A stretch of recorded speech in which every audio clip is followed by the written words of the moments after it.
Happening tonight, News 6. Is Kentucky ready to restore passenger train service statewide? Well, the state transportation department is leading the talks about it, offering up potential railway plans at a meeting held in Louisville tonight. WHAS 1119 photojournalist Elijah McKenzie checked it out to see who is all aboard. It's actually a requirement that the states have a statewide rail plan. It really identifies the infrastructure we have for both freight and passenger rail in Kentucky. The difference is with our passenger rail, we don't have as much infrastructure. We have a little bit in western Kentucky and a little bit in eastern Kentucky. So that's what we're trying to gather with these public meetings, is get people's input on where should passenger rail expand, how should it increase. Purple. The purple.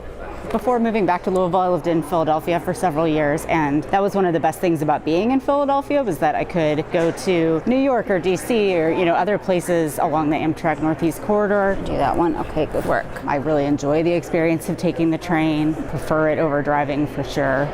They can say, look, this project is identified as a state need, and it gives it more weight when they're looking for federal funds. The Federal Railroad Administration's long distance studies, all of that's coming into fruition, so this is a really great time for states that don't have Amtrak service or limited service to get on that map.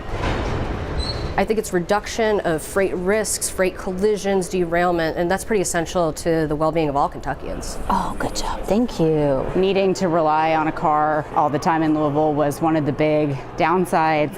I picked this one. You picked that one? Just that inability to get to places even like Cincinnati that's really close, or Lexington, without having to sit in traffic, drive a long way, worry about parking when you get there. That's really a pain. Restoring the days of the railroad here in Louisville and across the state. If you'd like to share your thoughts about it, there's an online survey available. And we've got a link for you at WHAS11.com.